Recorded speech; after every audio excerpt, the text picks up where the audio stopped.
Hi everybody, welcome to another special edition of Montgomery Focus. We are coming to you for this episode from the Montgomery Room of the Juliet Hampton Morgan Memorial Library, newly refurbished, newly renovated in the capital of dreams. This is just a very, very good place to be as the Library of the Future is open today. For this episode, we're going back to the library's past and back to Montgomery's past. Our special guest for this episode is the Reverend Dr. Frederick Douglass Taylor. Dr. Taylor, welcome to Montgomery Focus. We're glad to have you here. Thank you for having me, and I'm delighted to be here, the guest of the Montgomery Public Library and all of the fine people who are working with this effort so that the history of library services in this city is not lost. Glad to be here. You were born in Prattville, but you and your family moved here to Montgomery when you were just 11 years old. Yes, that is correct. My grandparents reared me. My mother was a teenage mom, and she gave me, transferred me over to my grandparents to raise me at 6 months old. And they were sharecroppers at the time with the Queen Smith farm. Those were the white folk owners of the farm, and my grandfather made the decision that he was no longer going to stay in the country, so to speak. They moved to Montgomery. Our first residence was on Colony Street, West End Extension, on the west side of Montgomery. So and we eventually moved across town to Trentham Court, a public housing project in North Montgomery. And we were the first family to live at 615 North Ripley Street. My grandparents reared myself along with two first cousins, the older children of my mother's sister, and my grandparents had two siblings younger than I, so there were 5 of us in the house. And I'm blessed the sainted memory of my grandparents and also my biological mother, bless her sainted soul. That's my roots, and that's the beginning of my life, and that's the foundation from which I grew to become the person that I am, and I'm still in the process. Aren't we all? But of now, becoming. tell us what living conditions were like in the early 1950s for African Americans here in Montgomery. They were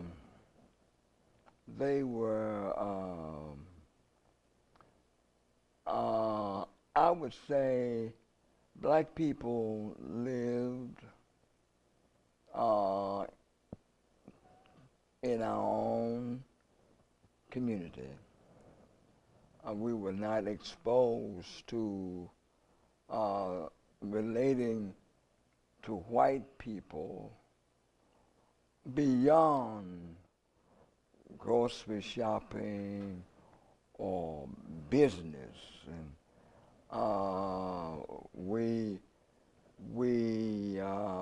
I do not recall the experience of ever having gone to a public park here in the city of Montgomery. Because you were not allowed, or because you did not want to go to the park? Well, we were not allowed. I found eventually the parks were closed after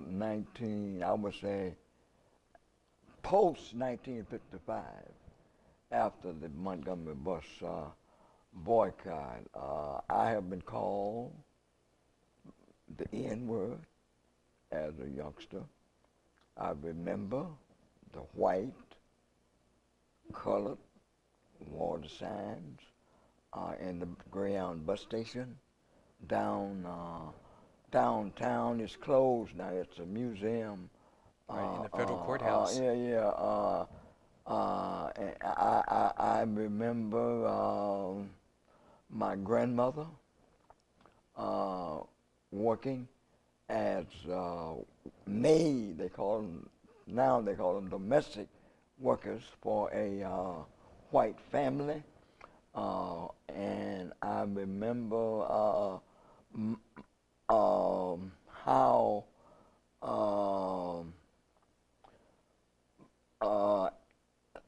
people were not allowed to try on clothes when they shop, for example, at the Montgomery Fair, the department store where Miss Rosa Parks worked as a seamstress.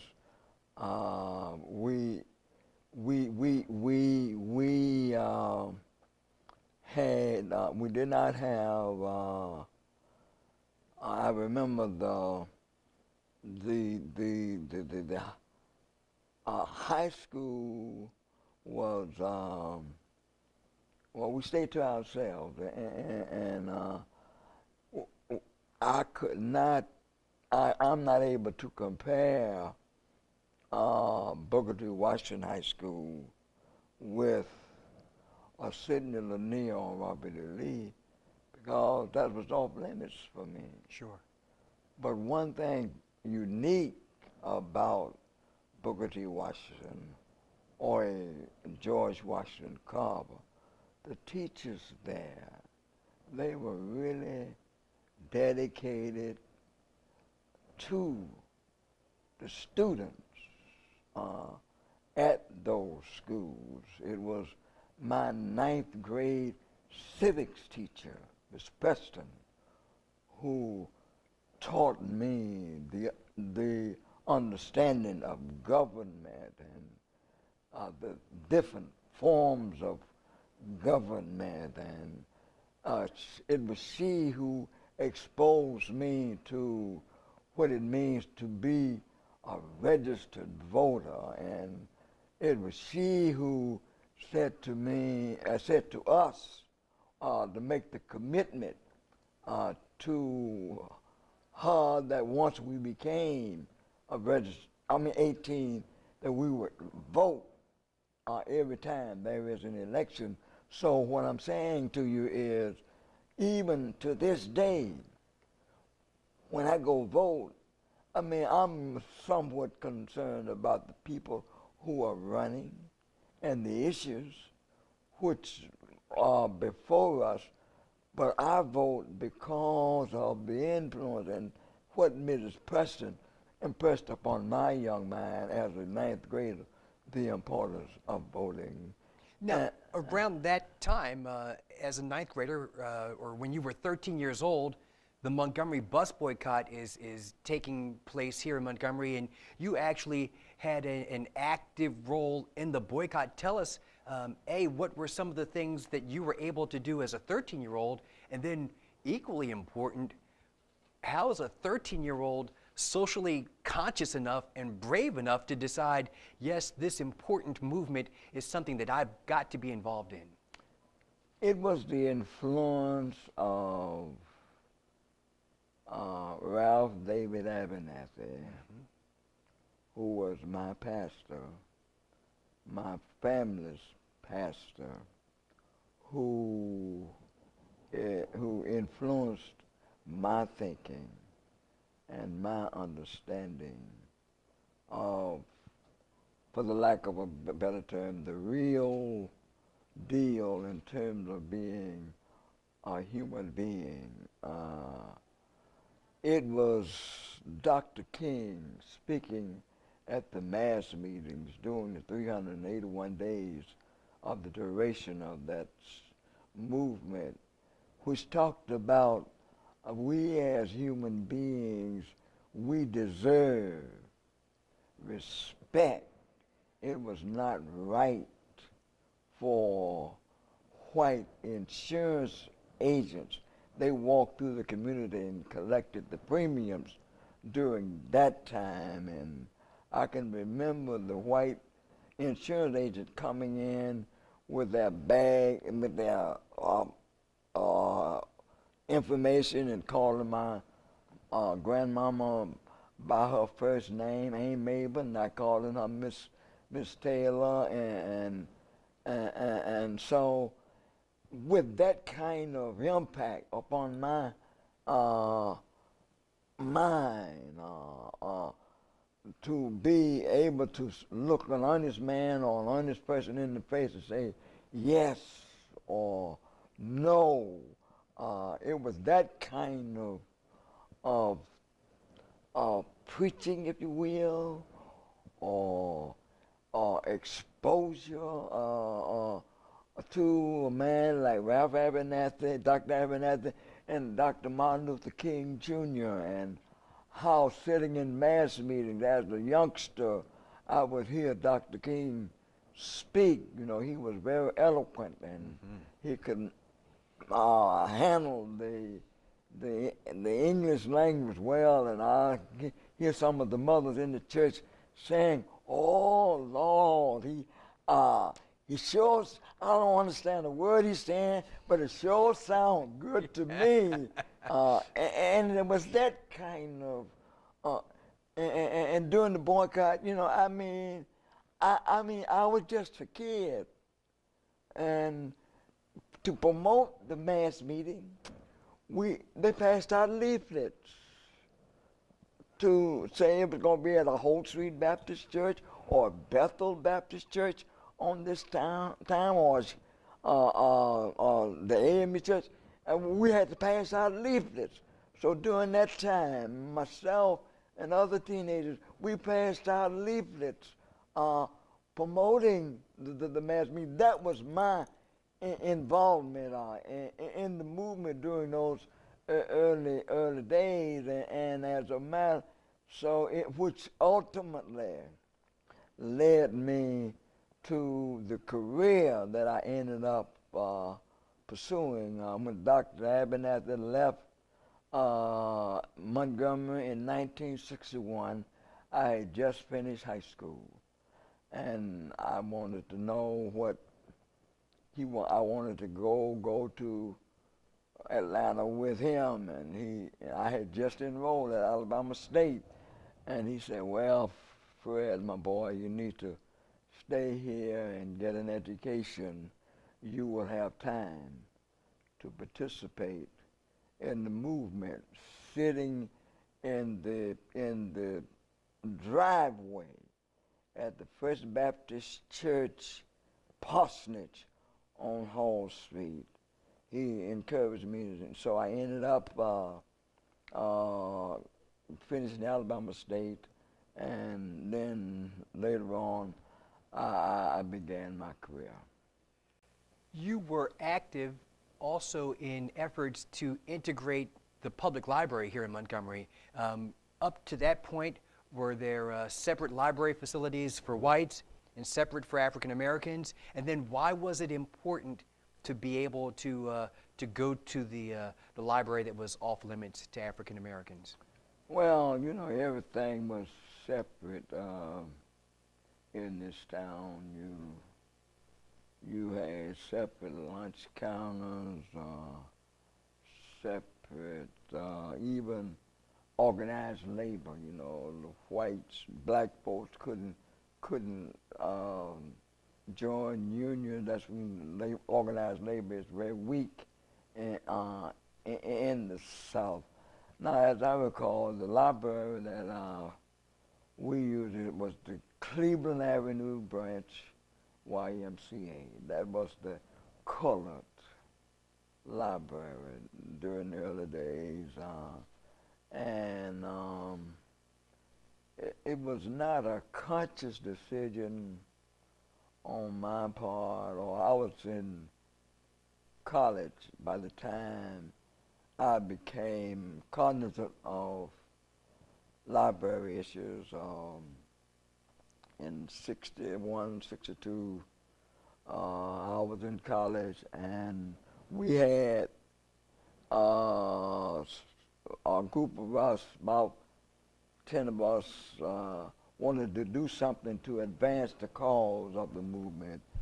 Two things. One was riding the bus, because even in 62, 63, black people, once they got on the bus, they still would go to the back of the bus. Voluntarily? Voluntarily. Sure.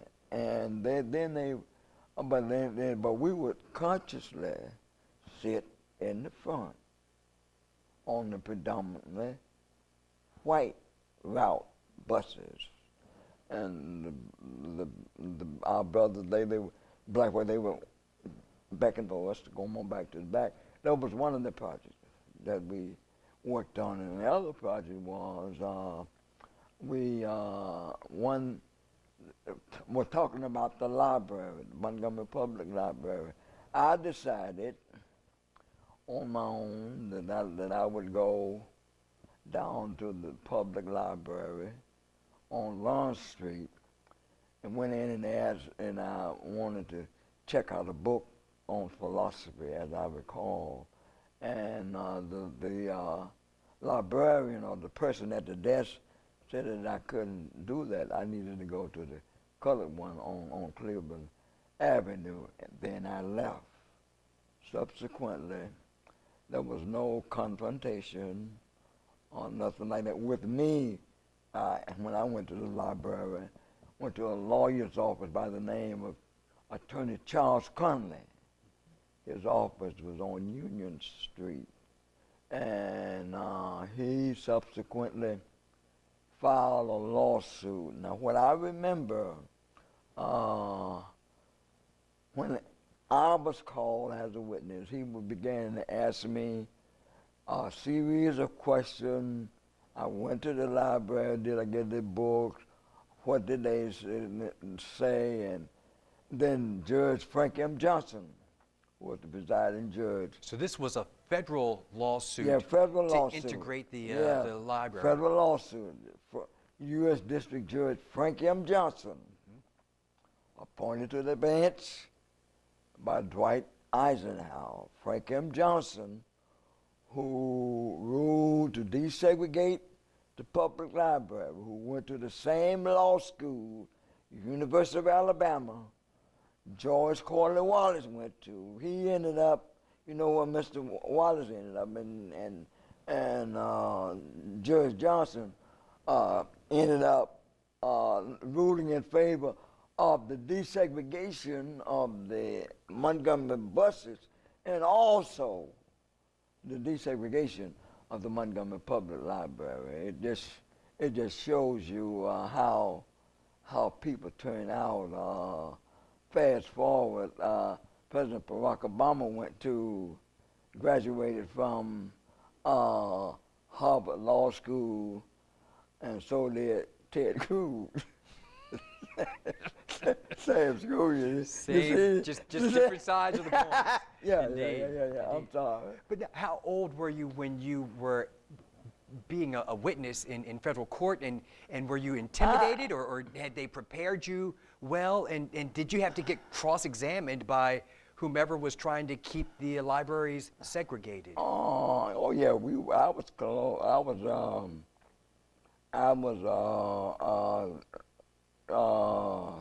prepped by Attorney Charles Conley. I don't remember any cross-examination by the opposing attorneys. I mean, Attorney Conley, he was a smart brother, man. He had his stuff together. I don't, but you know, I mean, I was caught up in the. Of course. In the gravity of the movement, and one thing I was not scared.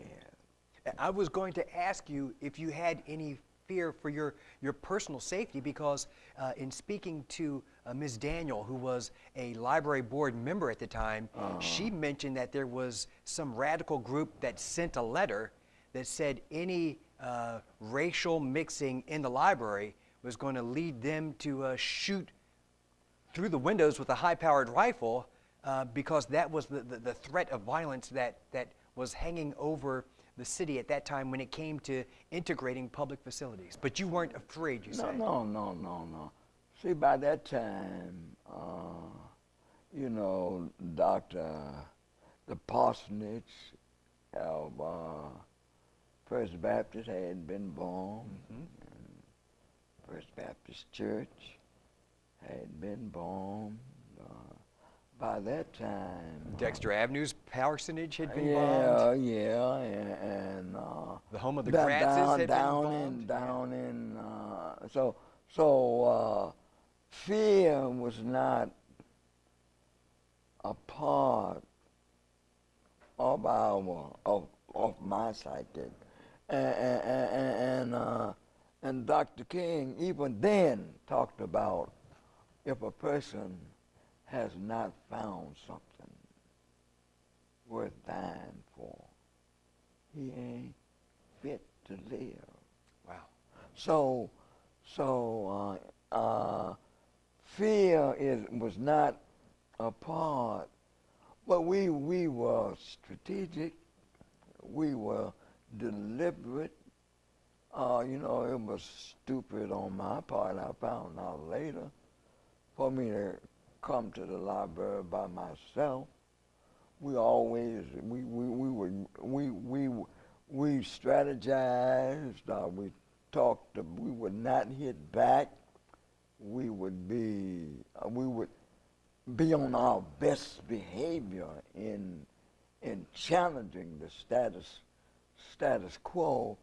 So it was the discipline that was in the movement which was so important for the people of Montgomery at that time.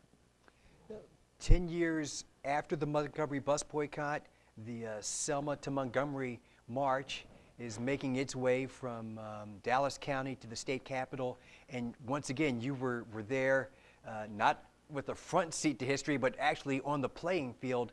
And you took part on the last march, the segment from the city of St. Jude to the Capitol. What was that like? And explain that atmosphere for us.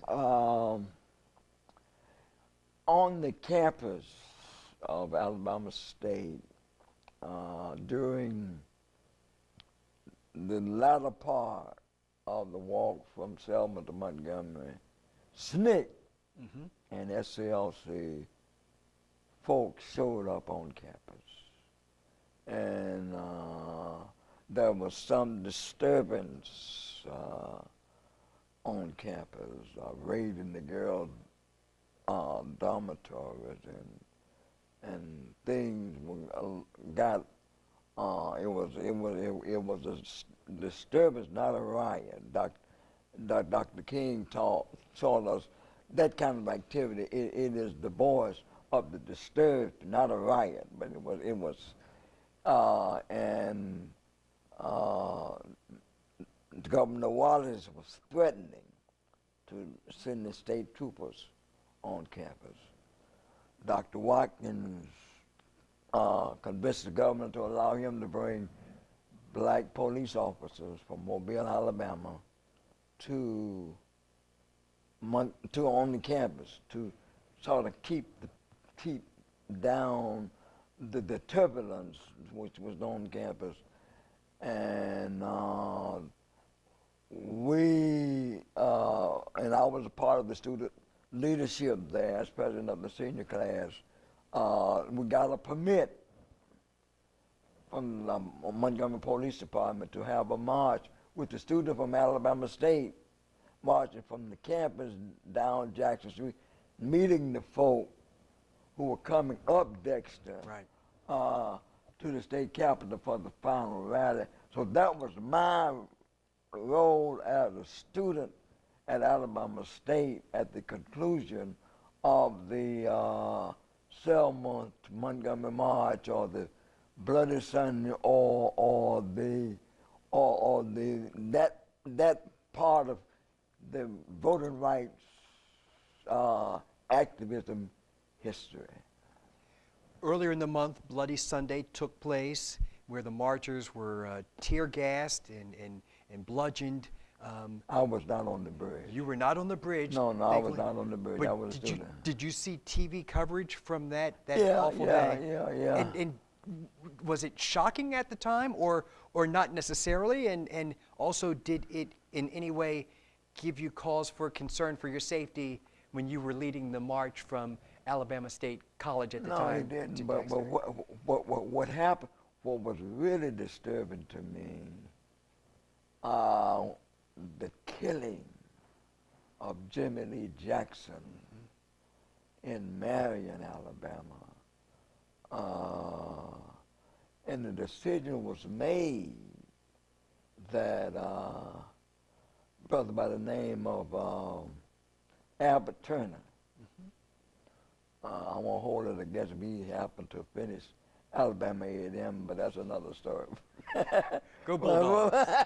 for another time. It was he who said that since he was Jimmy Lee Jackson, native of Marion, Alabama, that we need to take his casket to a march from Selma to Montgomery to highlight the significance of the right to vote.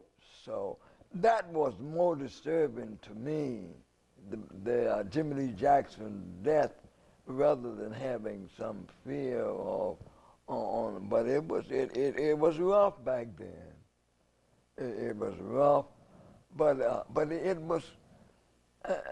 was worth the risk of, and I'm thankful for the sacrifice of many people who made such sacrifices for the right to vote in the mid-60s.